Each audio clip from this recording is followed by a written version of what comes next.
Good morning, everyone. My name is Lowry Snow. I'm one of the co-chairs. Seated to my right is Representative Tusher, the other co-chair of the Point of the Mountain State Land Authority Board. Warm welcome to all of you who are here in person and also our many guests who have joined us online as well. This is time and place for our regular board meeting. So with that, we'll call the meeting to order. We've got an ambitious agenda, and we're excited to take up all of the issues that are before us. So I'm advised that we have a quorum. According to statute and our bylaws, we can conduct business with our board members who are present and some of them online who have joined us as well. So with that, we'll move forward. Thank you. A couple of announcements that we should make. We've got a fairly large group assembled here in our meeting. And as others attend, or if things get a little tight where you're all seated, we have an overflow room reserved, 215. I think that's Alan, just down the hall as you exit to the right. We also, as is customary for these meetings, have a record kept of everyone in attendance, and that sheet is being circulated. We'd love to have you sign in, and you can make history by leaving your name too. So, couple of comments I'd like to make. For everyone attended, as we always say, we're grateful for your interest in this project, and we truly believe this will significantly benefit our state and its future. This is a particularly important meeting for a number of reasons. After many months of constructive negotiations and drafting, we've completed a draft. It's a very extensive draft of the disposition and development agreement with Innovation Point Partners, our first phase of partners for development within the point. We will consider approving this important and complex agreement today. Among other things, we also look forward to a presentation today on what is known as the statute of responsibility. And we know many of you are here today for that purpose. Excuse me just a moment. You know, I got old and got these neat hearing aids. Problem is when the phone rings, I hear it and you can't. But I can't think while that ringing is going on, so I've shut that off. So let me go back. We know many of you are here to celebrate that and to hear, and in some cases, actually participate in the presentation. We welcome you here. So with that, and with these important items on the agenda, we're going to jump right in. First matter on the agenda is number 2. Traditionally, we have always allowed public comment. We recognize that the point is a public project, and so we welcome comments at the beginning of our meeting for any member of the public that would like to take 3 minutes and speak about the project or any concerns that they have. Sometimes that's folks in person, sometimes it's online. So let's start with those present. Anyone here wishing to take 3 minutes? Pardon? Yeah. So if you're here to speak on the statute of responsibility, I'd like you to hold those comments until we get there. But this would be anything other than that matter that's on the agenda. Anyone here? Not seeing any hands, no one moving forward. Let me go online. Anyone? And none online as well. So with that, we'll move on with the agenda. The matter of business to take up under item number 3 is to consider approving our minutes of our meeting held October 17th, 2023. Board members, you have each received a copy of those minutes earlier. So with that, co-chair would entertain a motion to approve those minutes. Is that Jim? Excuse me. Mayor Walker making that motion. Do I have a second? Second by April Cooper. We'll place that for a vote. All in favor of that motion, say aye. Aye. Aye. Any opposed, say nay. Aye. Any opposed, say nay. Motion carries unanimously. Next item on the agenda is a financial report. In a minute, we'll turn some time to our operations director, Don Willie. Just while he's coming up, let me just say that we recognize as a board that we have a responsibility to all Utah citizens to ensure integrity and also good financial management. As part of that responsibility, we regularly review our expenditures relative to the budget to make sure we're still handling those expenditures well.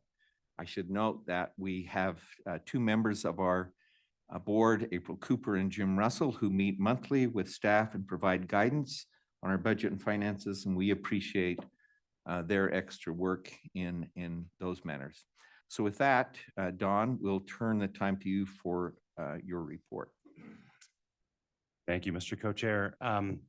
I do again want to express appreciation for our finance committee and the time that they put in, the extra time they put in ensuring that we are transparent in our stewardship of these public dollars and recognize the trust that's placed in us. I do want to just give a quick update about where we're standing right now. This is through the end of September, so we're about 25%, a quarter through our budget. We are spending less than that 25%. So if we look at our burn rate, we are below in almost every category.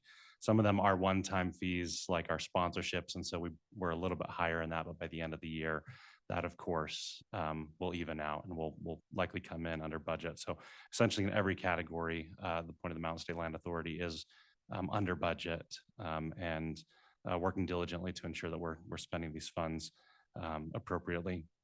We did make some minor internal adjustments. This does not change the overall budget, but just to move some expenses around to accommodate.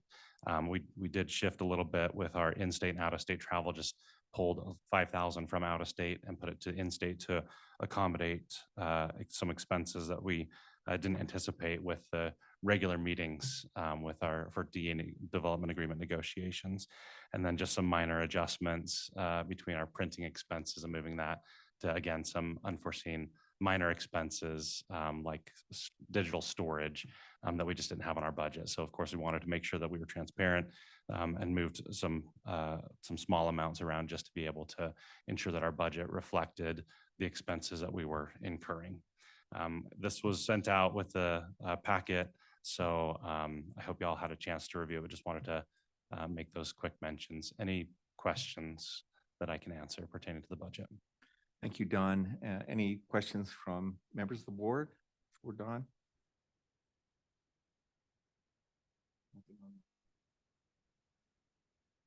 All right. Apparently you did such a good job, Don, that no one's going to question you. So thanks for the report. And by the way, thank you and members of our staff for watching those dollars. And it sounds like we're ahead of things. So that's a good report. Thanks so much, Don. We should take action I don't know that we need. So we won't put your presentation to a vote, Don, so that's good news. But you did a great job. Thank you. So next item on the agenda is to review our project proposal review process. As we now undertake to ink our agreement with our first phase partners, we also, to some extent, turn our attention to the rest of the balance of the 600 acres that will not be part of this first phase, to look at a process by which we can review other proposals that begin to come in that would be perhaps an outside or will be outside of that first phase. We don't want to limit the progress of this development to only what's occurring in the first phase. So we refer to those as sub-campus developments. And the proposed draft agreement with our developers also makes reference to and allows for those sub-campuses. These could include, for example, proposals that come for a corporate campus, a hospital, or a range of other uses outside of the phase one, as I mentioned.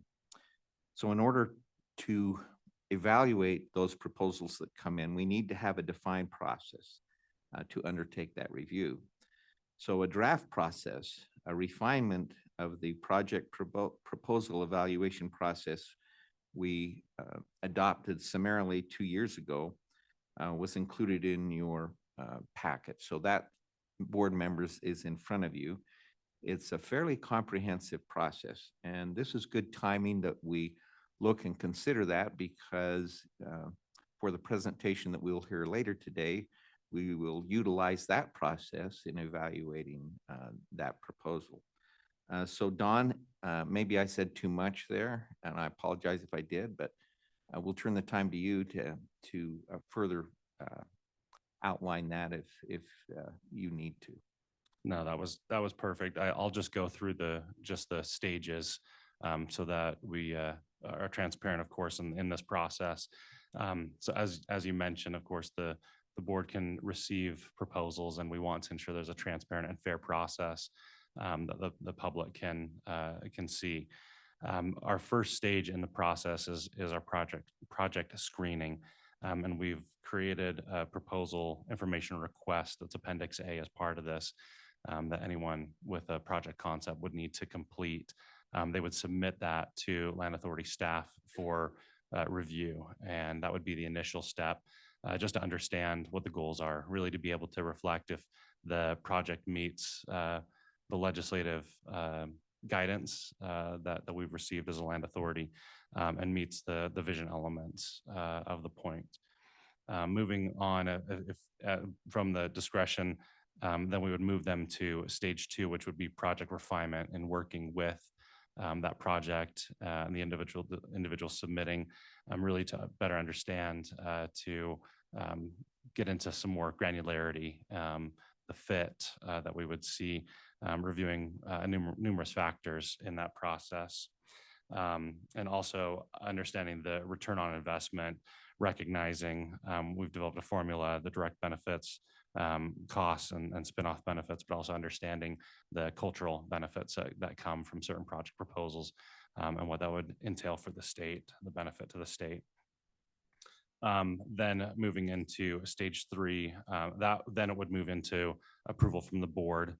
With that, then we'd move into stage 3 and proof of concept. Again, we continue to get more granular in our detail here, with final land use and program build out, final plan for the project, prototyping and demonstrations. So really getting into what does this look like? What is implementation?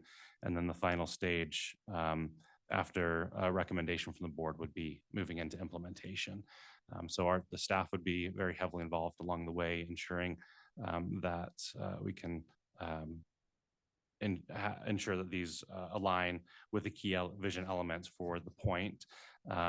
And of course, having a transparent and public process, including the board in reviewing, voting, and moving that forward. So with that, any questions? Thank you, Don. Questions for Don about the review process for sub-campuses? Members of the board, any questions? Great. April, let me get your microphone on. I'll recognize you. Thank you. So previously we had that process for a third party to go through a separate process than development, a project process on our website. And so is this similar, but now it's just dumped under the sub-campus, so it'll definitely fall underneath the development agreement? Or is it still separate?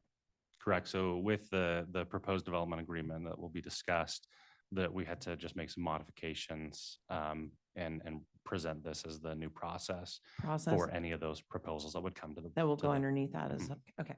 But the process is kind of similar, those different stages that we'll look at. Correct. Okay, thank you. Thank you, April, for the question. Further questions from board members about this process? All right, it's important that we adopt this process. It's been formalized, it's much more detailed, and as Don pointed out, and rightly so, it's intended to provide a fair process that would apply to any evaluation that comes before us to make certain that we're applying the same standards of review for any party that would like to propose a sub-campus or a development outside of the first phase. All right, because it is formalized, it's important that we take action in the form of adopting this process. And I would entertain a motion to that extent.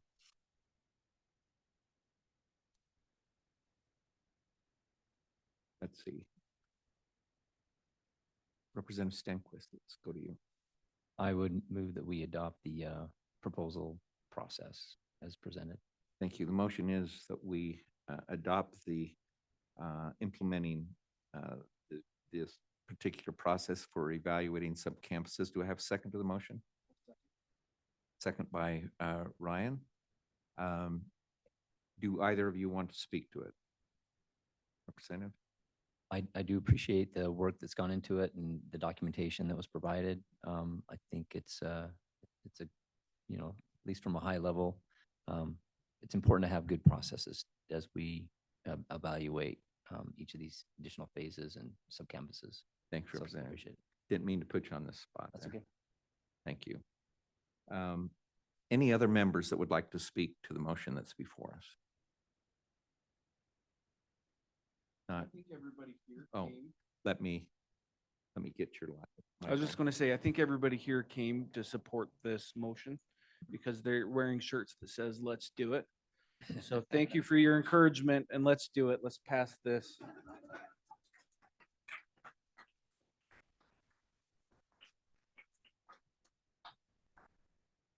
Thanks, Ryan, for reminder of that subliminal message, Sheen, that went on here as we walked in. So it's, as I mentioned, it's been moved and seconded that we implement and that we approve this process for sub-campuses. All in favor of that motion, say aye. Aye. Aye. Aye. Any opposed, say nay.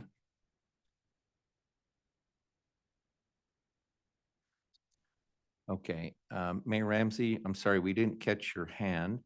And we're going to rule that the motion passes, but I don't want to exclude you if you'd like to make a comment. Would you like to make a comment? Thank you. Can you hear me? Yes, we can. I appreciate it. Yeah, I just wanted to say that I appreciate all of the due diligence that went into this. I think a lot of time, a lot of hard work, a lot of give and take, a lot of partnership has taken place. It's taken some time, but it's the right amount of time that it's needed to get this right. And I think that's our obligation as trustees and to the people of Utah that we're here to try to serve and benefit. And so I appreciate that. And even the extra due diligence at the end that took a few days more, I think made it even better. And so I just want to say thanks to all of the team. I'm proud of our process. I'm proud of how we go about things in the collaborative way that we work to try to get things right. And I feel good about where this is and just appreciate everyone's input and work and patience as we got this to the best place. Thank you, Mayor. And I'm glad we gave you a chance to make those comments. We appreciate it. So with that, Don will excuse you and thank you again for your presentation. Next item on the agenda is to hear initial proposed project called the Statute of Responsibility.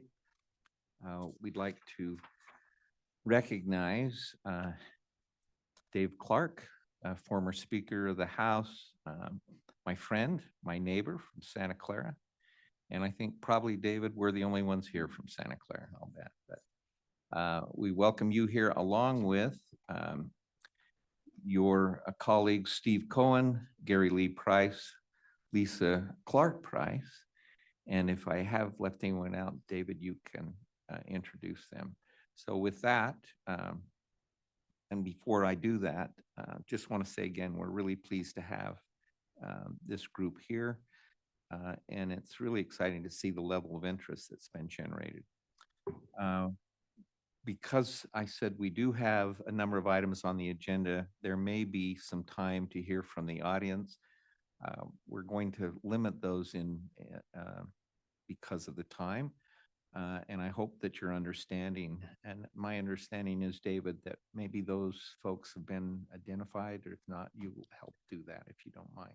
So with that, David, we'll turn the time to you, Mr. Former Speaker. Thank you. It's a pleasure to be here. My name is David Clark. I'm a board member of the Responsibility Foundation. And this part of the state and our capital city holds a very special place for me, with about a dozen years of service. Now looking back, as Lowry can reflect, I find it interesting that one of my best interns during my tenure up here now is serving in the House and is co-chair of this committee. Jordan was my intern up here. What goes around comes around, and I was thankful for that experience.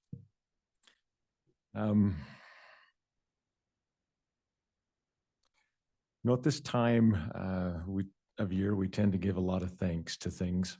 Driving up from St. George, Lowry may reflect, there's a lot of talk radio to kind of numb that drive you listen to.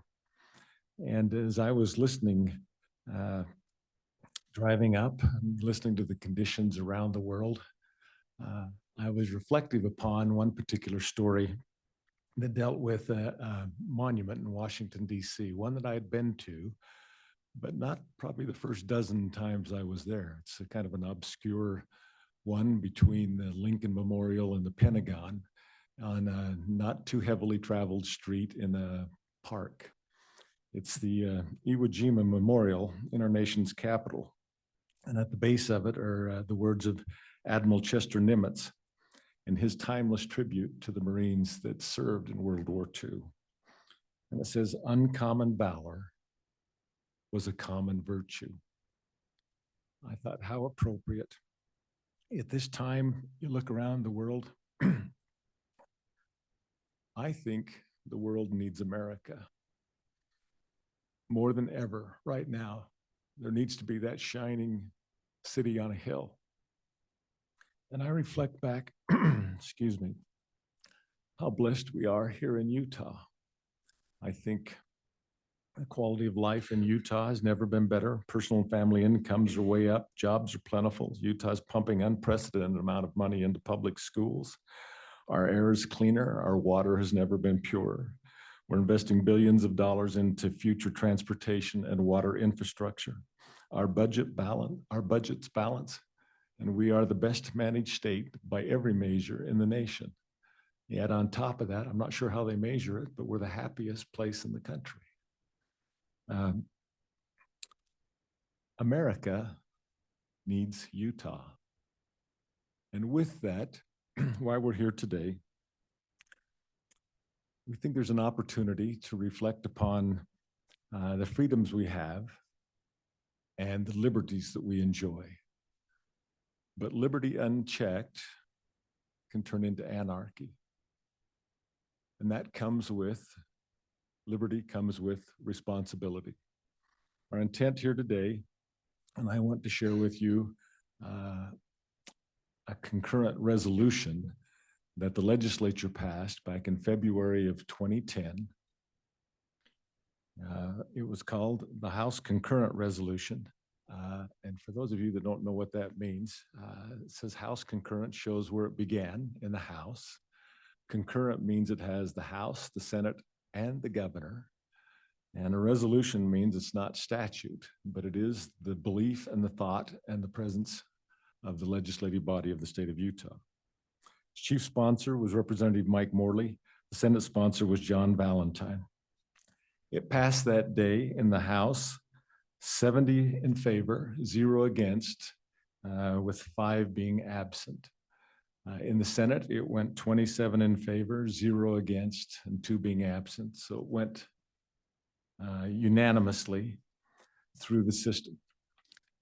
I want to share, if I can, just a couple of brief excerpts of that resolution. says, whereas 40 years ago, Holocaust survivor and author of Man's Search for Meaning, Dr. Viktor Frankl, declared in order for freedom to endure generation after generation, our liberties must be lived with responsibilities. Whereas Dr. Frankl challenged America to create a responsibility statue to complement the message of the Statue of Liberty on the East Coast.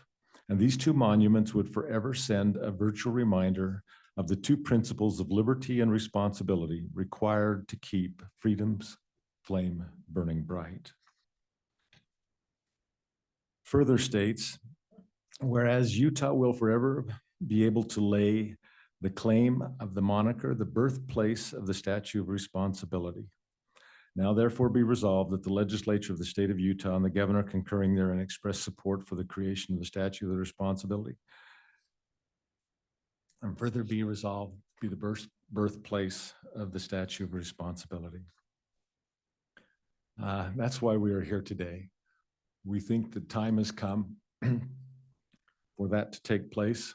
I also have the privilege, I'll just mention in passing, of serving on the 250 Commission. It'll be celebrating our commemorative 250th birthday as a nation. And we hope to be able to, while we are just at the beginning part of that process in formulating, we hope, I do personally as a commissioner, hope to encourage that this statute and what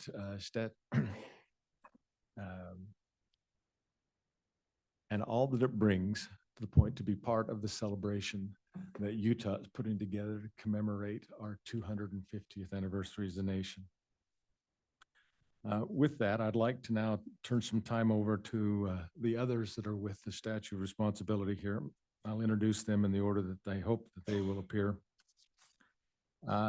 Steve Cohen, who is our CEO, as mentioned earlier. My sister, Lisa Clark Price, who's also a board member and vice president of the foundation. She may be my only sister, but she's still my favorite sister. Bill Fillmore, prominent attorney in Provo, is here on the board. Myself, Gary Lee Price, who is the sculptor and creator. We also have in the room with us today members of our executive team, Todd Tuller, JD Tuller, Val Hell, Shannon Mitchell, who's right here, and Sue Benchley. With that, I'd like to turn some time over as we'll go through our presentations to Steve Cohen. Thank you.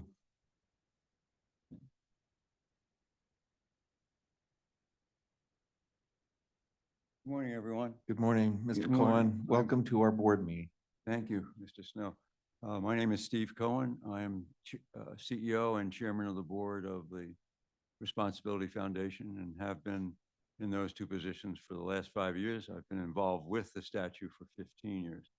I want to start there. This is not a new project. It is not a project that is derived from the vision of just one great artist, in our case, our sculptor, Gary Lee Price. It's something that's sustained itself since 1997 until today, which says something about why it is important, I think, to put it here in Utah, in that it's a mature project that would never have still been around for all these years if it didn't have merit in terms of what it meant to all of us. So we're looking at, over 20 years of commitment, the last 10 years of working very hard on trying to locate the statue in another location, which was the state of California. And I tried with the group as hard as we could to try to get the state to recognize the value of the Constitution and also San Diego County. And what happened there was a sea change in terms of the view of what responsibility meant. To those of us in this room, I don't think responsibility is that difficult a concept, right? And you say, because people always come to me and say, well, Steve or Mr. Cohen, what does it mean to be responsible? And I said, well, I don't think it's that tough. I mean, when we really think about it, one, we all have codes. Our codes are different, but we all have codes. Even people who don't have codes, right? We know that. And I usually say, all responsibility really is, when you get down to it, is that you want yourself to be treated and the world to be treated the way you want to be treated. It's sort of biblical, isn't it? Right? It's pretty ancient, but that's what it's about. What's most interesting to me as sort of a philosopher on the side is how hard it is for entities to figure that out and get it right more than wrong. You know, it was hard to believe. It's 100 years ago this month that a corporal in the German army thought that he would take over Germany in a beer hall putsch in November of 1923. There was a little democracy then called the Weimar Republic that they thought was going to be sustainable. And the Republic put him and his buddies in jail for a while, where he cultivated his hate and megalomania, which eventually destroyed Germany. Viktor Frankl saw that. The hardest way you can see it from inside a concentration camp. And Frankl noted that the Weimar Republic and all republics don't just self-sustain themselves. Sometimes you think that everything's going to be okay and it's not. And they laughed at Hitler, and they laughed at Stalin and Lenin, and nobody believed that Mao Zedong would ever take the long march to Beijing. And we're only 250 years old, and we're a little shaky right now. I think most of us think we're a little shaky. And that's why we're so adamant about taking this point of the mountain that you all are in control of and saying, here's an opportunity for us to put a message to all America, but to all the world. Just indulge me for half a second of another 100 years ago. It's Paris, France. It's 1889. The World's Fair is going to come to Paris. Chamber of Deputies gets together and they say, hey, let's do something really special. Can we do something architecturally unique that we could put in Paris that would represent for all time what Paris is about 100 years after our revolution, 1789? So they have a competition. And a guy named Gustave Eiffel comes forward and he wins the competition because he says, I can build something 1,000 feet tall out of iron and steel. Nobody believes him. Everybody laughs at him. Takes him years to do it. But in 3 years' time, from the time he gets the commission until the time it's done, it's done. And for all time, Paris, France, and France has given the world something which it never would have had before because of the vision of those guys in the chamber. You're my Chamber of Deputies. You're those guys and women, thank you, who can say for all time, for our 250th anniversary, let Utah be the only state in the union that will take seriously that we have to say something definitive about where we're headed as a nation. And let us build this statue of responsibility so that it's a gift to America, but more importantly, it's a gift to the world. And that's why we're here today, because we really do believe that one, we can build it. We have a good plan. Two, we know we can raise the money to create it. It costs you nothing but to give your spirit to it. And that's why we're here today. And I really look forward to you listening to the other folks here and in due time and going through the correct process that we're able to accept from you the opportunity to put our statue of responsibility that we've been involved with since 1997 here in Utah, so the world can see it and cherish it, and that we can say something about where we're going as a nation at year 250. Thank you so much. Now I'm going to bring you Gary. Thank you.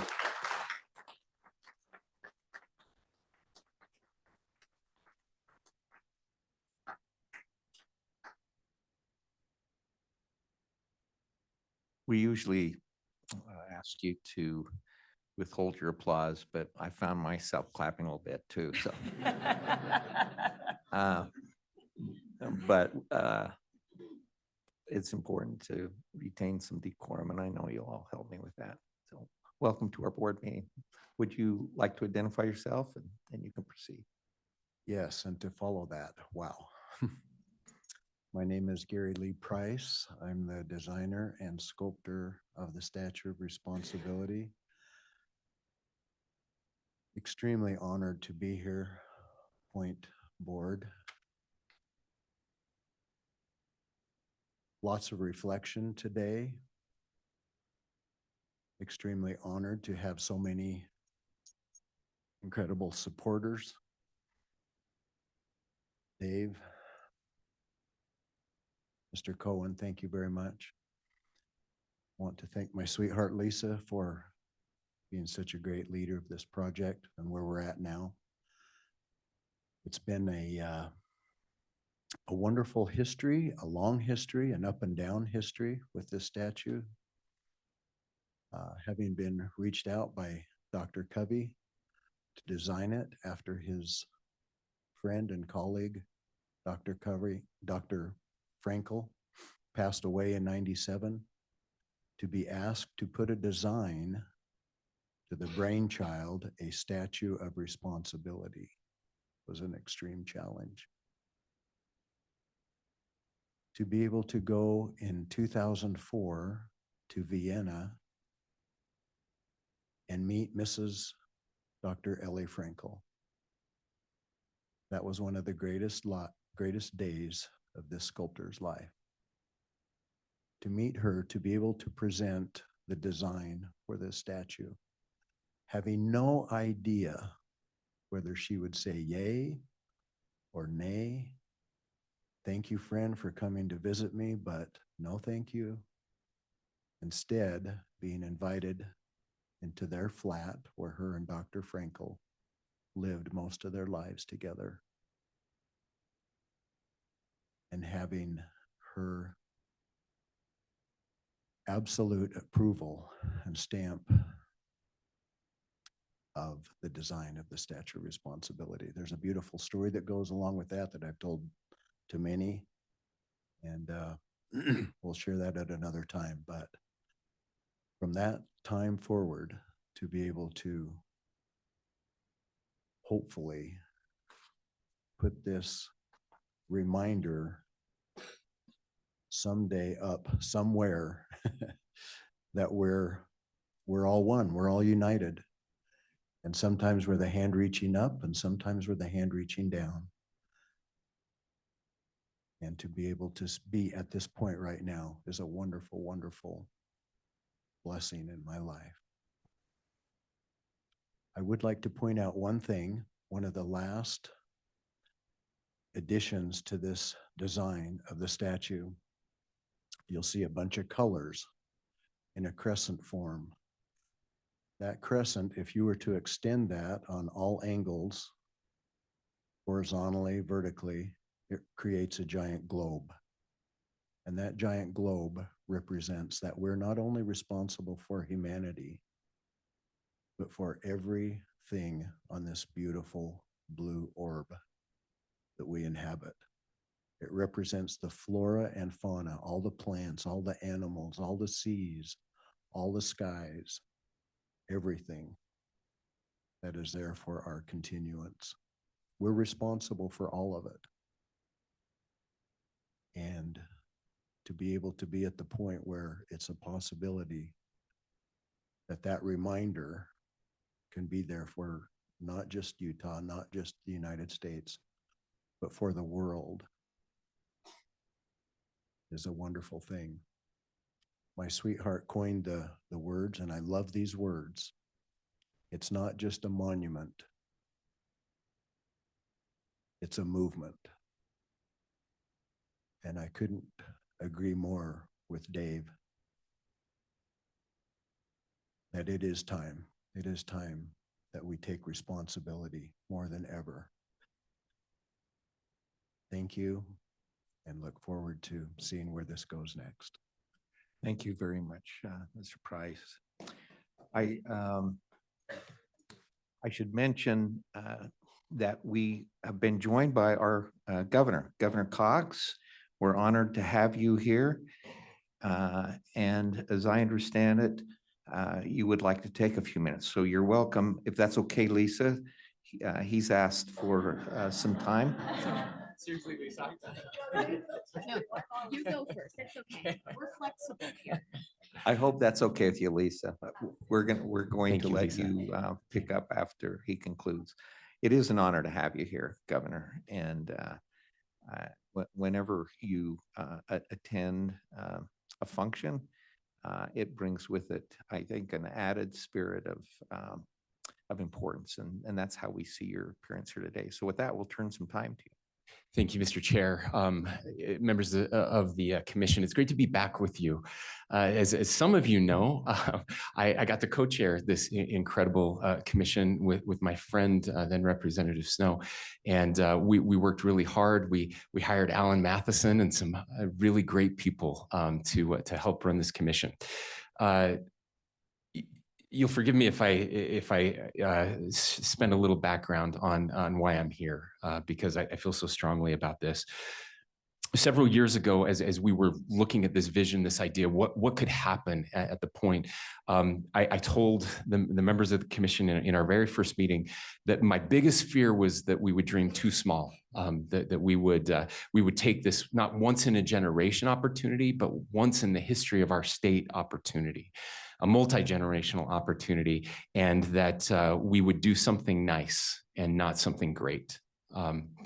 At that time, I was reading an interesting book, a fascinating book called Devil in the White City. I don't know if any of you have read it, but it's about the Chicago's Fair, the World's Fair that took place in Chicago near the turn of the century, the last one. I guess we've turned another one. It's an interesting, it's kind of a murder mystery on the one side, but on the other side, it's about the history of the World's Fair and big dreamers and this idea that they wanted to do something special and something unique. And that's where the Ferris wheel came from, actually. It was an invention that was first used there. And it got my mind thinking. Every great city in the world has something that brings people to it, something that attracts people, and something that gets them up in the air too. I will say something. We just went to Paris on a trade mission, and we all went to the Eiffel Tower. It's one of the first things we did. When you go to Seattle, everyone goes to the Space Needle. When we went to St. Louis, we went to the Arch. And so several years ago, I became fascinated with this idea that we needed something at the point, something that would bring people there, something that would elevate people, something that would showcase the best of Utah to the world. And what could that be? What would that be? And I talked to many of you about it many times. I said it over and over again in our meetings that we need something. And then a few years ago, by happenstance, I don't even remember how I came across it, but I learned of this idea of the Statue of Responsibility, and immediately knew that this had to be here in Utah. Now, I want to say something. I have not talked to any of these people. They had no idea that I was on this journey all by myself. I had no idea that they had any ties to Utah. I knew none of this. All I knew was that we used to be a nation of builders.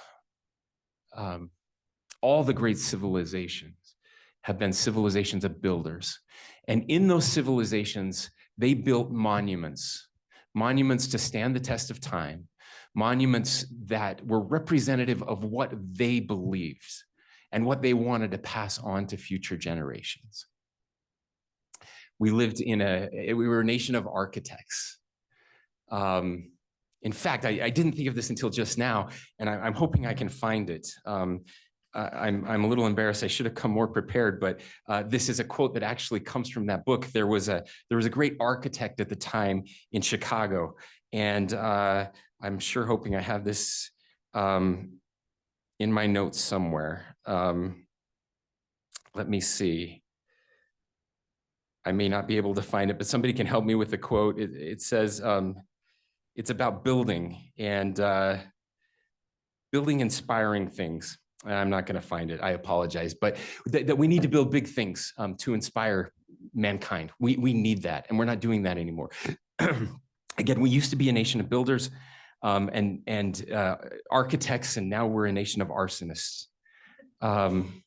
We tear apart, we destroy, we tear down, and there's so little left to inspire us. I believe Utah is still a state of architects, a state of builders. I still believe that we believe in big things, things that outlive us, things that are bigger than us, things that matter more than just the moment.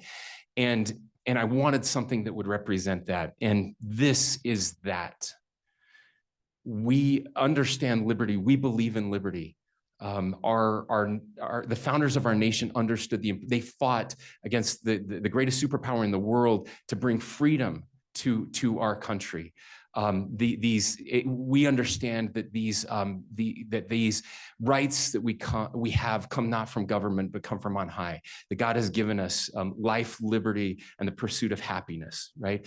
We understand how important liberty is, but liberty on its own, without a check and a balance, leads to chaos and destruction. And there are too many people in this country today that believe that they get liberty and need liberty and demand liberty without any responsibility whatsoever. I've said before, I said it in my State of the State speech, that if we want smaller government, we need bigger people.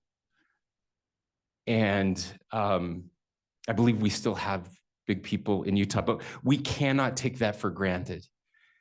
It is up to us to decide if we are going to keep Utah, if we're going to pass what is so special about this place on to the next generation. This idea that every one of us has a responsibility to our fellow man, to lift them up, to help them. Because what happens is when we stop doing that, and we have stopped doing that as a nation, when Alexis de Tocqueville came to the United States a couple hundred years ago, he saw something very unique, that we formed associations, that we took care of our neighbors, many of them religious associations, but community associations. And it was unique to the United States of America. There was no other country on earth that did that they didn't rely on government to solve all of their problems. But when those associations go away, when we stop lifting our fellow men and women, right, then government is the only institution left to do that.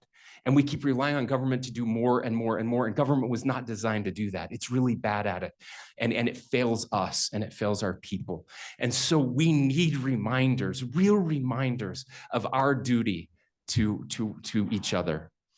I can think of no other emblem that better represents who we are as a people in this state than the Statue of Responsibility.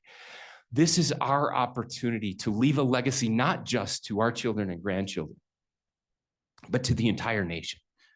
A place where I believe that people will flock, not just from our nation, but from all over the world, to be reminded that we have a responsibility that precedes government to each other. And to do it, to see it, to be inspired by it, to go to the top of it and see this desert that has blossomed like a rose, this very special place full of very special people, is something that I would give anything to leave to the next generation. So you have, I think, a unique opportunity, singular in the history of our great state, to do something big, to do something monumental, literally, to change the face of this place and the world forever. And I hope that we will take that opportunity. Thank you for letting me come today.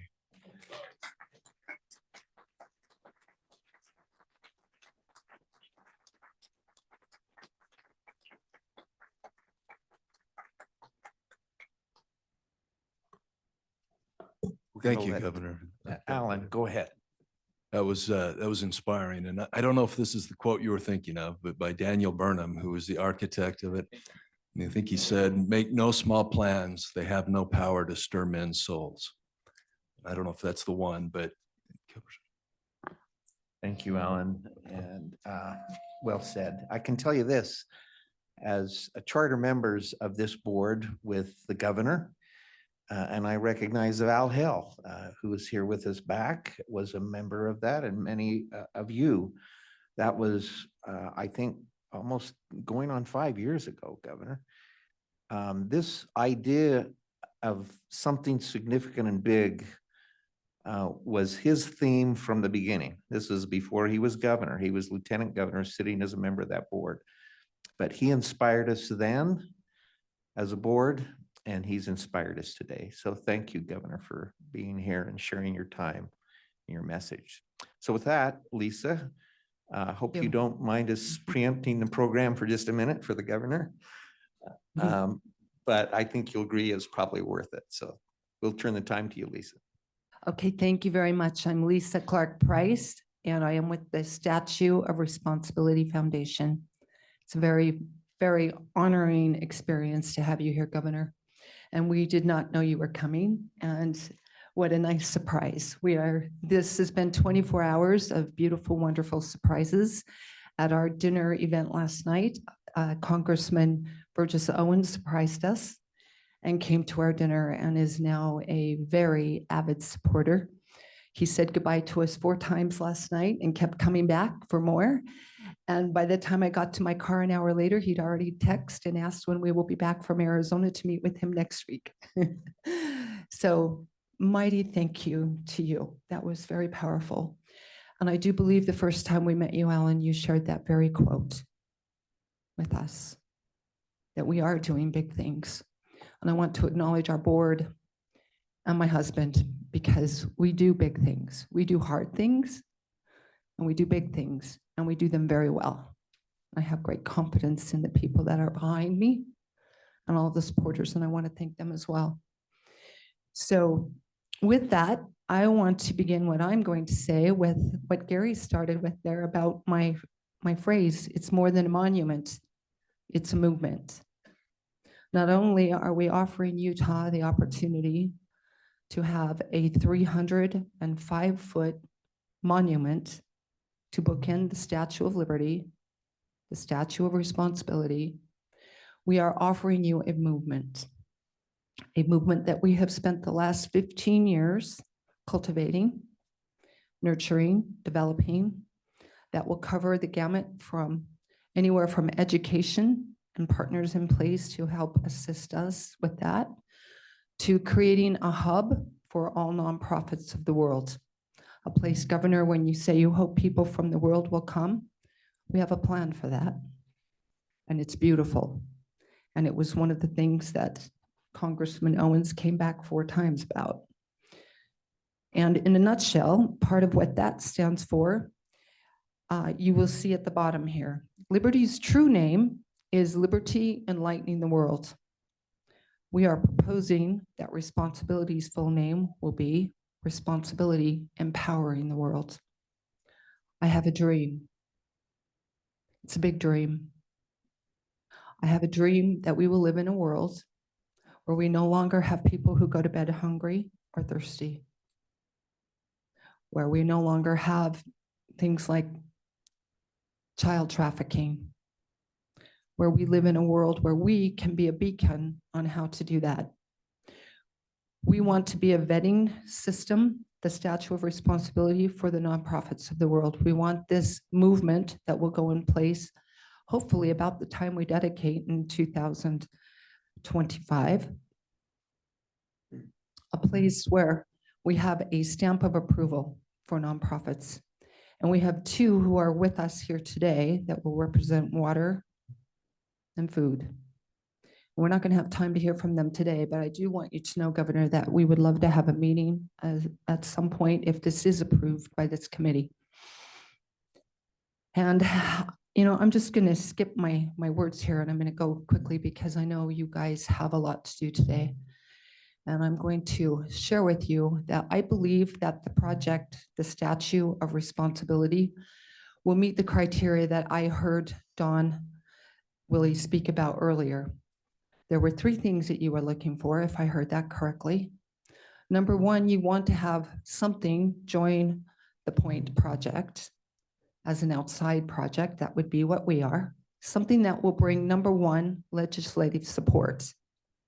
I believe we have that. Number 2, you want to have something that will bring public support. We have global public support right now, and we have that with us here today. And number 3, I know that you would love to have some financial support, something that brings something fiscally to the state of Utah.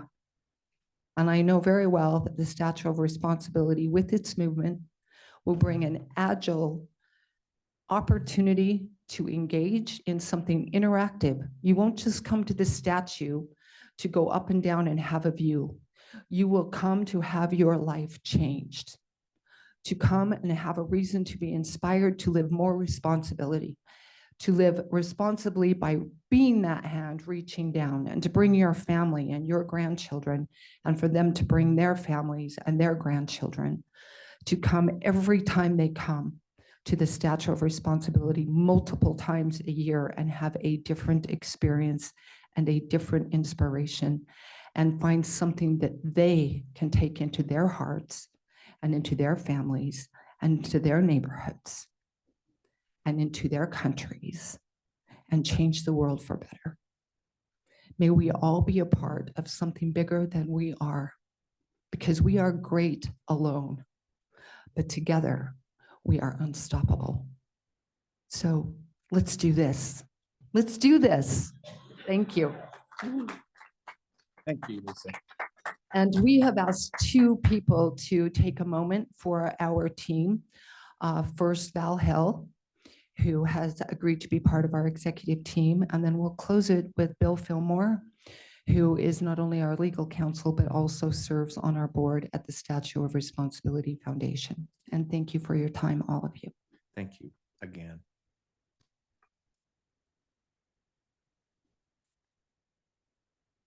Val, welcome back. Thank you, Great to Mr. have Chairman, you. Commissioners. It's been a while since I sat among you. Congratulations on what you've accomplished. I guess this meeting today is a culmination of a lot of work and some big decisions.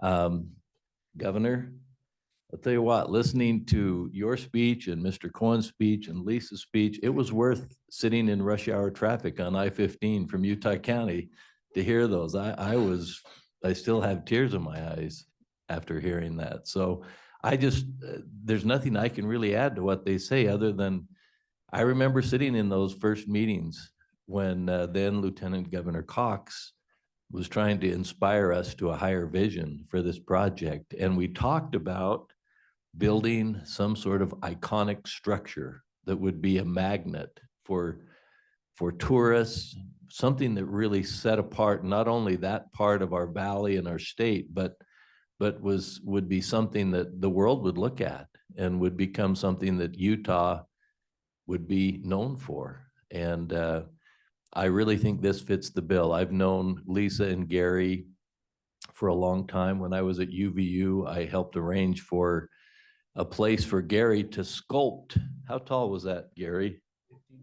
He was actually sculpting a 15-foot version of this statue, and we found a place in a rotunda so that the students could come and watch him sculpt as he made this statue. And I've been a believer of this and a supporter of this, and I'm really excited that Utah could be the beneficiary. I always felt a little bit cheated when they were out talking to California about putting it on the West Coast. And this was born here in Utah. It needs to be raised here in Utah and celebrated here in Utah. So thank you for considering this. Thanks for all you're doing. Congratulations. I'm envious of what you're doing and the way that you're contributing to our state. Thank you very much. Thank you, Val. Mr. Fillmore, welcome to our board. Thank you, sir, and appreciate the opportunity. Let me share a bit of history, maybe to put this in context. In 2004, I found myself in Vienna with Gary Price. It was a bit of a homecoming for me. A good many years before that, I was one of those young men in a suit and tie with a certain lapel badge, bouncing around on my bicycle on cobblestone streets in Vienna.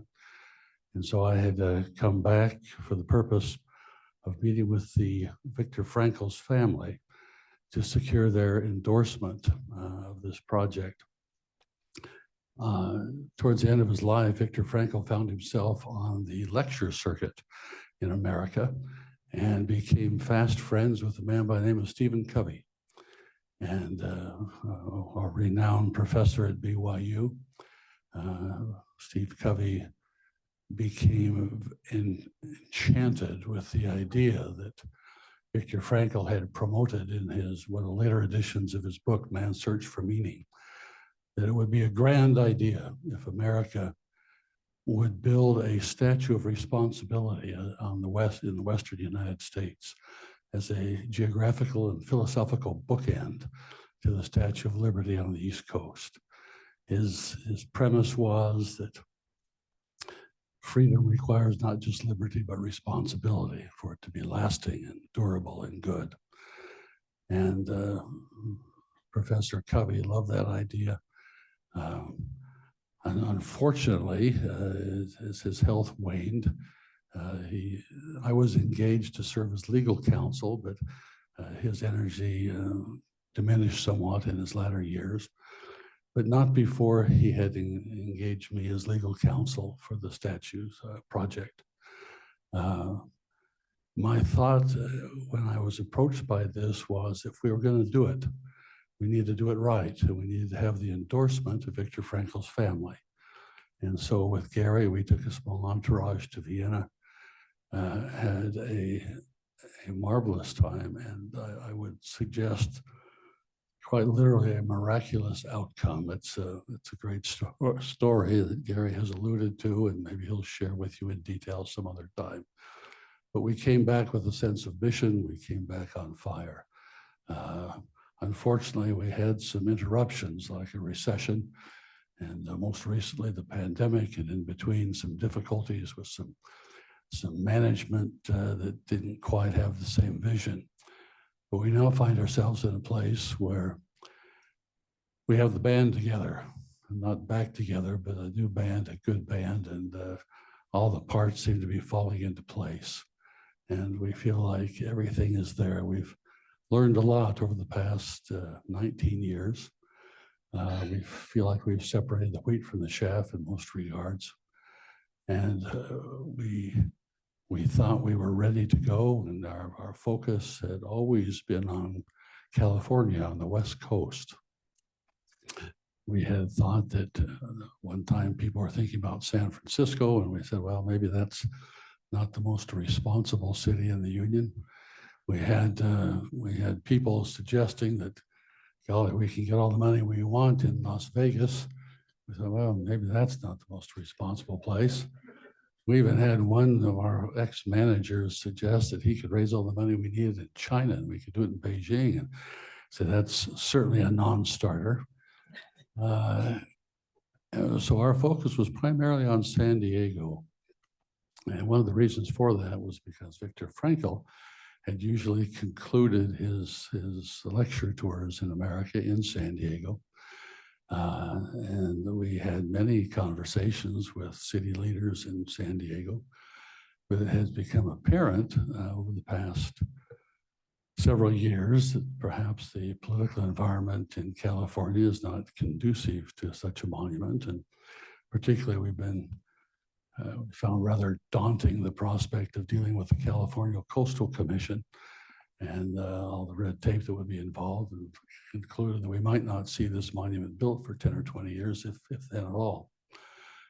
And so when the idea was broached to us that there might be an opportunity in Utah with the Point development, when I first heard of that, it was like I heard in the background a giant gong. It just all of a sudden, it just made so much sense. Like everything was falling into place. We all love the state of Utah. We love what it stands for. We think of responsibility. It's easy to consider Utah as the best managed state of the union, always a balanced budget, where we try to do things, as we say, the Utah way, which is reasonable and considerate and thoughtful of others' concerns, but trying to get it right. And to use an old phrase, we are at the crossroads of the West, and underscored literally by the inland port, if you will. We seem uniquely situated for many reasons. A booming economy, yes, but also the values that we share here in Utah to be the home for the Statue of Responsibility. And so we're delighted that you have taken this opportunity seriously. We are delighted to invite you to partner with us to do something really big, to do something that can really make a difference in our country at a time when we desperately need a greater sense of individual and civic responsibility. So we look forward to working with you. Hope that this might come together and be a blessing to many around the globe. Thank you very much. Thank you very much, Mr. Flores.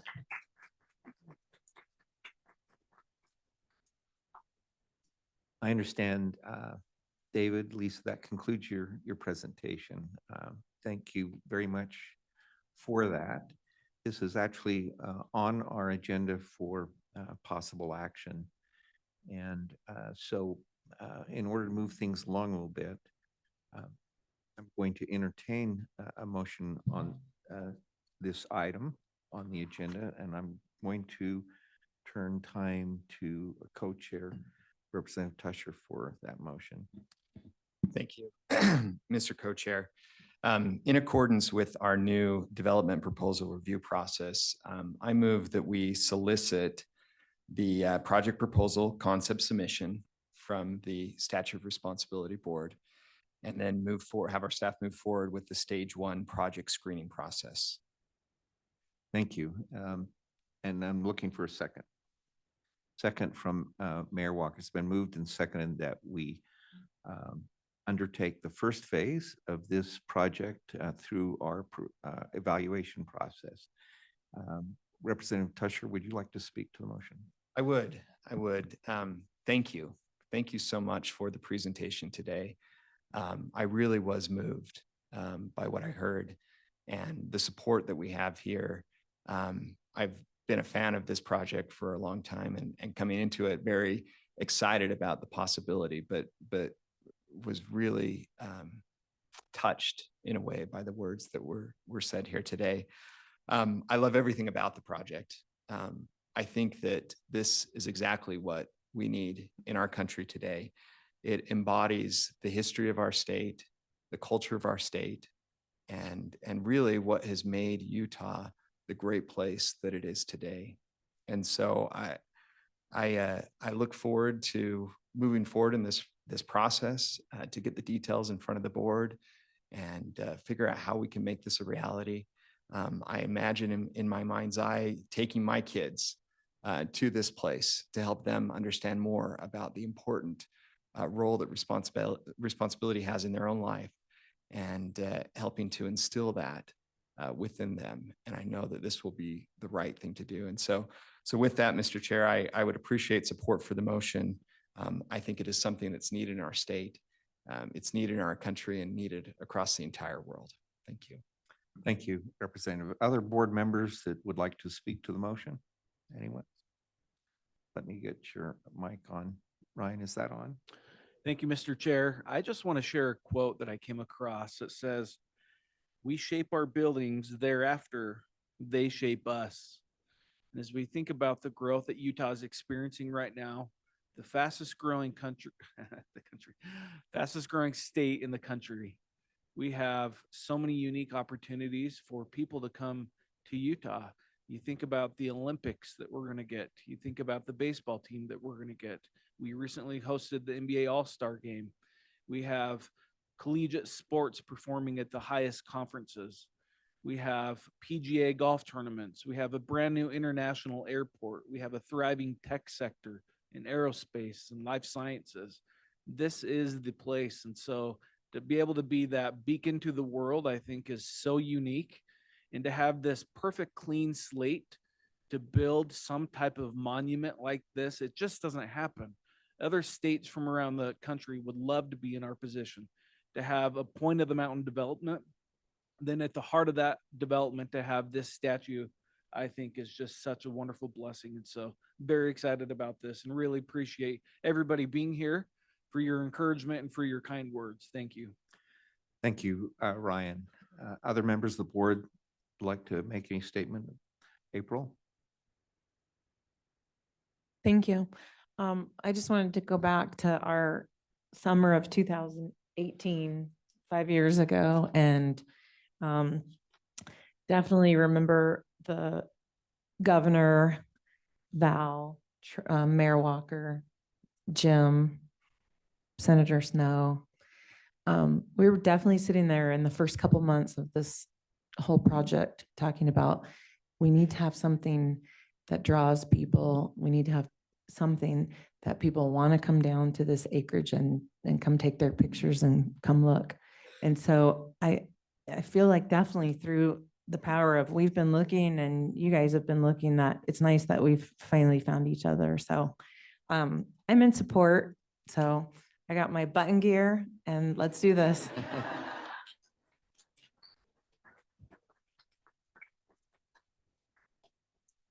Thank you, April. Any other board members? Let me get your mic on, Mayor. Can you hear me? Yes. First of all, I appreciate all the presentations, moving to be sure. And you're correct. It does take responsibility to be free, and we've sort of lost that concept. I couldn't agree more with the governor in his comments, but I want to tell you this too. Draper is way better than San Diego. So I don't know what your problem's been all along. I mean, we're glad to have you. We think it would be, I think it's iconic, and it is exactly, when Governor Cox was on our board, he was active and worked hard to, we were all looking for things that would make a difference. This project, this Point of the Mountain being available, it's been a long time in the coming, 13 years to be exact, of other speakers, Speaker Clark, you go to Speaker Hughes, you go to Speaker Wilson. There's been so much work done by our legislators to create this opportunity. And there was times when it wasn't cool to be thinking about moving a prison and building a new one. But thankfully we were able to persevere. And the other thing I want to point out is this project has had as much public input as any project I think exists in Utah. The outreach that's been done for people to know what's going here is amazing. And this would be quite iconic and would really sort of set it forth the way that we all kind of thought. So anyway, thank you all for your work and your effort and your talent, Mr. Sculptor, as well. Thank you, Mayor Walker, for those comments. Other board members that would like to speak to the motion? Okay. Before we place this motion for a vote, I'd just like to add just a few words of that I too have been moved. And when we started this project, when we passed this legislation, we didn't know exactly what this would be. We had an idea, we had a sense that was in the legislation, what it was intended to be. But I have to tell you, as much progress as we've made, which has been significant, and we'll make more today with the milestone in signing our agreement, this is like the icing on the cake. And that's the way I feel about it. I think I would be remiss if I didn't add to the symbolism the fact that what was on this site, this was a prison. And everyone that lives in Utah grew up here, including myself. When we talked about Point of the Mountain, what did we think it was? It's a place where we incarcerated people. Hopefully we rehabilitated them. Hopefully they went through the system and emerged more responsible. But rather than the prison being the monument, what a great opportunity for the potential of a new monument, not just for the people who live in Utah, but for the world. So thank you for this presentation. Thank you for the 20 years that has gone into this project that has brought us to this point. Thank you, San Diego, for rejecting it. And thank you for being here. So with that, we're going to place this motion for a vote. The motion before us, summarizing it, is that this project, known as the Statute of Responsibility, get started on our project review process for the first steps. I'll place that for vote. All in favor of that motion, say aye.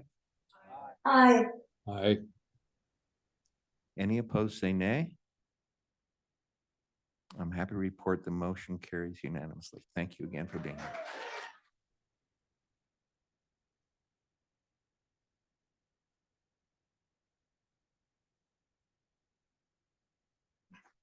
Thank you all for being here. So we're going to move on to the next item of our agenda. You're welcome, members of the public, to stay. If any of you would like to be excused, that would be appropriate too. We anticipate we're going to be moving into closed session in any event. The next item on our agenda is for that purpose. We'll consider going into closed session to discuss the proposed project that we've been working on, and also discuss the character and professional competence of an individual, and as I said, the development agreement of that. So in order to move into closed session, it will take a vote. Co-chair would entertain a motion for that. Mayor Walker, is that your motion? Motion by Mayor Walker is to go into closed session. Do I have a second? Second. Second by Jim Russell. All in favor of that motion, say aye. Aye. Aye. Any opposed, say nay. Motion carries. We'll move into the next room and 220, and we will pick up in executive session there. Thank you.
We're back.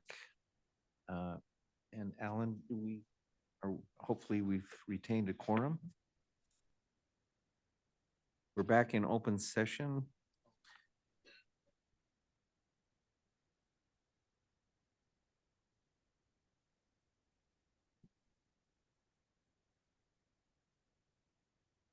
Ryan, we were gonna go chase you out in the parking lot if necessary.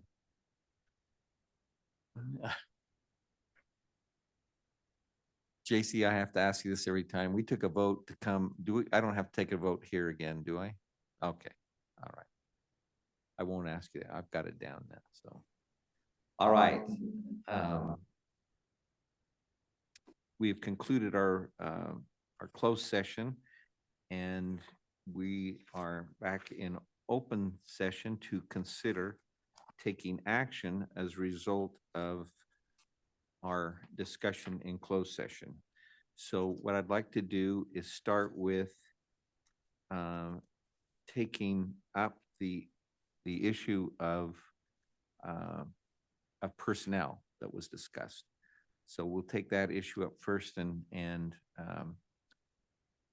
I'd like to turn the time to Troy Walker to make a motion, but somewhat as an explanation for that. We under law, when I say we, our board under law is designated as not a state agency.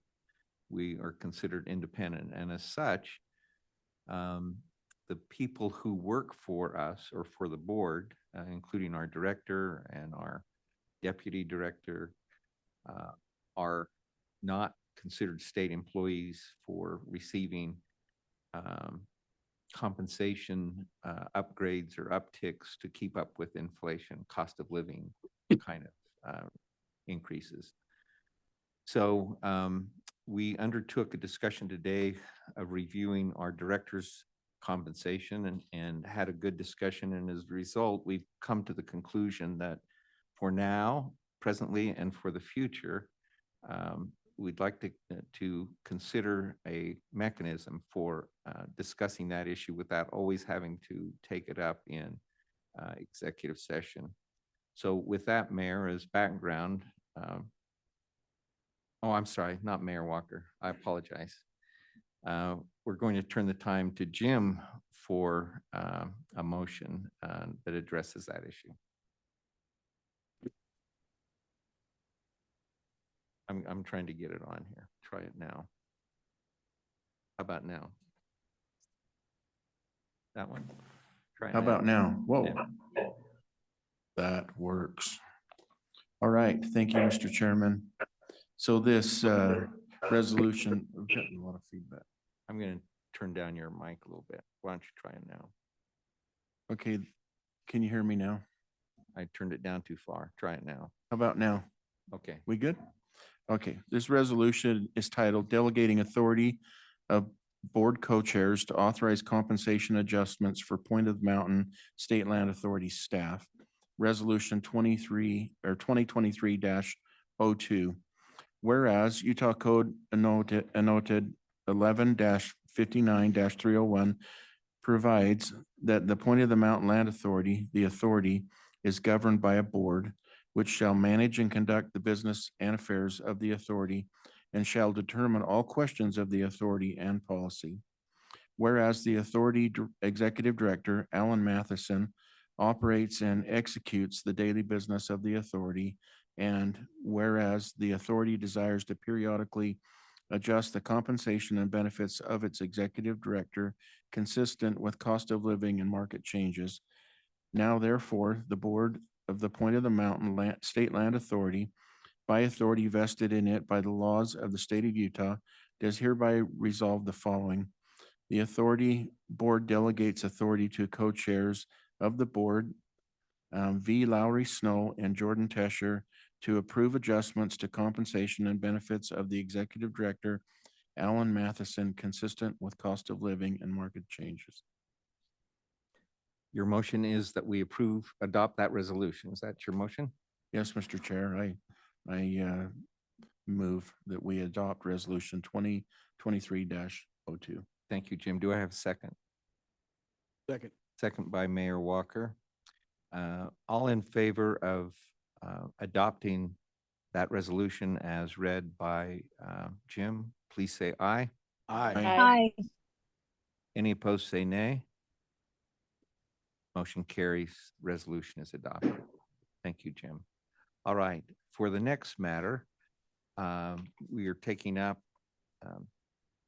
we took up some extent in our previous meeting, and we closed session, and we did again in the closed meeting we're just coming from, was to review and consider approving the what we believe is the near final draft of our first phase development agreement. So with that, now we'll turn the time to Mayor Walker to make a motion, and as we consider taking action with respect to that contract, that agreement. Thank you, Mr. Chair. Bear with me for a minute, if you will. This is a long resolution, but it is an important one and has been a long time coming. This is the Point of the Mountain State Land Authority Board Resolution approving the disposition and development agreement for Phase 1 of the Point of the Mountain State Land. It's resolution number 2023-01. Whereas consistent with the Utah Code annotated 1159-202-10 or O, the Point of the Mountain State Land Authority, the Land Authority, is authorized to enter into a development agreement for some or all of the Point of the Mountain State Land as defined in Utah Code 1159-1026. Whereas the Land Authority by and through the Utah Division of Facilities, Construction and Management initiated a competitive multi-stage RFQ/RFP process in December 2021 with the intent of selecting a master developer for the Point of the Mountain State Land, who would also receive certain development rights for the first phase of development of the Point of the Mountain State Land with mixed-use development rights for commercial and multifamily uses, known as Phase 1. Whereas on July 12th, 2022, the Land Authority Board completed its selection process and announced that the Land Authority would be moving forward in exclusive negotiations with LPC West, Inc., Lincoln, Colmena Capital, Inc., Colmena, and Wadsworth Development Group, LLC, Wadsworth, collectively the development candidate. In anticipation of confirming the development candidate as Land Authority's development partner, subject to finalizing a development agreement. Whereas the Land Authority Board created a Phase 1 negotiation executive committee, and that committee consisting of April Cooper, Jim Russell, Lowry Snow, Troy Walker, and later Ryan Starks to represent the board in approving and providing input to the potential development agreement through the negotiation process in order to reach an agreement for final approval by the Authority Board. Whereas the selection of the development candidate, Lincoln, Colmena, and Wadsworth have formed CLW Point Partners, LLC, and whereas Utah Code annotated 1159-301 sub 3 provides for the board through resolution to delegate powers to authority staff and designate an authority officer or employee to execute on behalf of the authority acts to lease, transfer, or otherwise dispose of the land that is part of the Point of the Mountain State Land. Now, therefore, the Board of the Point of the Mountain State Land Authority, by authority vested in it by the laws of the state of Utah, does hereby resolve the following. The Land Authority Board approves the disposition and development agreement for Phase 1 of the Point of the Mountain State Land Authority, DDA, between the authority and CLW Point Partners, LLC, in the form substantially presented to the Land Authority Board, authorizing final clarifying drafting and conforming technical edits with approval of the Phase 1 Negotiation Executive Committee, and 2, the Authority Board delegates authority to execute the final version of the DDA for the Phase 1 to Executive Director, Mr. Alan Matheson. That's my motion to approve this proposed resolution, Mr. Chair.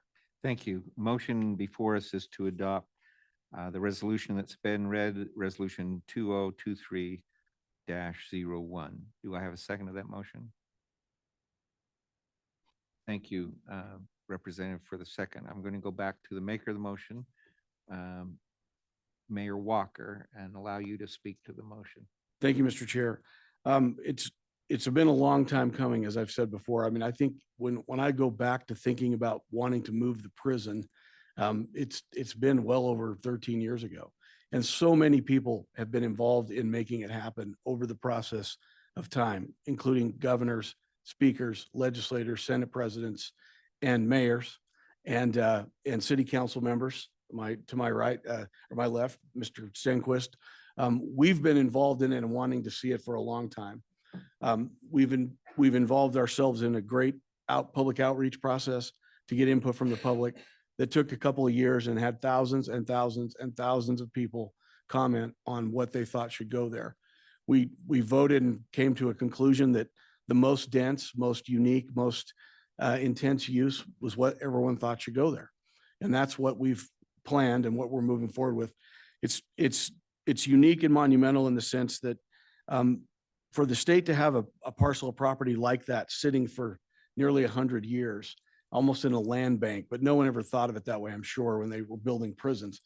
But to have a legislature and a governor be willing to build a new prison is really, I mean, most legislators don't convene ever with the idea of we need to build a new prison. And then to do it, but to also, as part of that process, have a way, maybe perhaps even to pay for it over time with this land. So it's such a unique real estate project, a real estate investment, a joint public-private partnership with the state of Utah and the public sector. We've had amazing legal counsel. Ballard Spahr has done a yeoman's effort on creating a 5.5-inch thick document with exhibits that really do protect, in my opinion, the taxpayer, the state of Utah, and do provide an opportunity like none other for a developer in a partnership to create the point. I'm excited. I think the agreement's in a spot where it's good. There's things they're going to still work on, obviously, but what an amazing group of people that have worked on it all these years to finally see it, maybe see some shovels start to move, other than demolition shovels, but construction shovels, not demolition shovels, but to see them be ready to start to move and to see this come together. The presentation on the statute of responsibility, it's exciting to see what this really can become. And I think I want to say on behalf, I want to thank all of my fellow members of the board. All of you have put in time, hours, effort, volunteering your time to do this work for the state of Utah. I want to speak on behalf of my city, Draper City, where the point is located. We are very excited, very grateful to be a partner, to work with the point and the state moving forward. We have the technical skill and ability. You've worked with our staff, our community, our citizens are looking forward. And I always say to people in Draper, it's nothing but up. And I think the point is nothing but up for the state of Utah. It's just a trajectory going forward in all the things that matter to us as Utahns. Opportunity, economic power, innovation, learning, discovery, and even a place to gather that people are going to maybe come and change the way they think or maybe the way they feel about their country, their state, their city. So I just say thank you to everyone here, all of you, your hard work, Alan, especially you and your team. You've definitely earned your money over the course of this time because it's difficult and it's unique. And this document's probably unlike any other one in the country, I would imagine. But what a tremendous opportunity, and to see it come together, fantastic. So thank you. Thank you, Mayor. Other members of the board that would like to speak to the motion and the resolution? Anyone online, Alan? Okay. So with that, I think it's appropriate that we place the resolution and this action for vote. All in favor of this board adopting resolution 2023-01, please say aye. Aye. Aye. Aye. Any opposed, say nay. The motion carries unanimously. The resolution is adopted.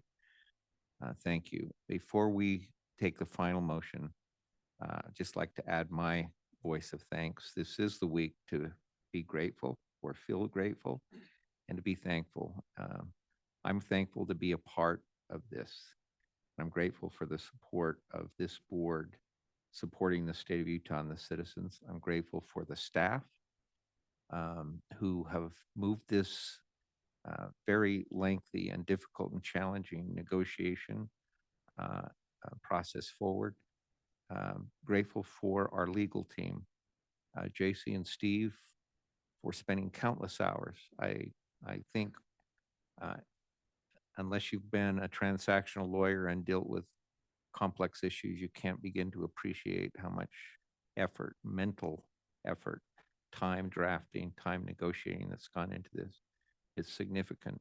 But as I said in other settings, this document will be the foundation for the development going forward. And I believe also it will be the foundation for future phases. And Alan and Don, thank you very much for your help. So with that, I'll entertain a final motion to close this really significant and wonderful meeting today. So moved. Mayor Walker making the motion to adjourn. Do I have a second? Second.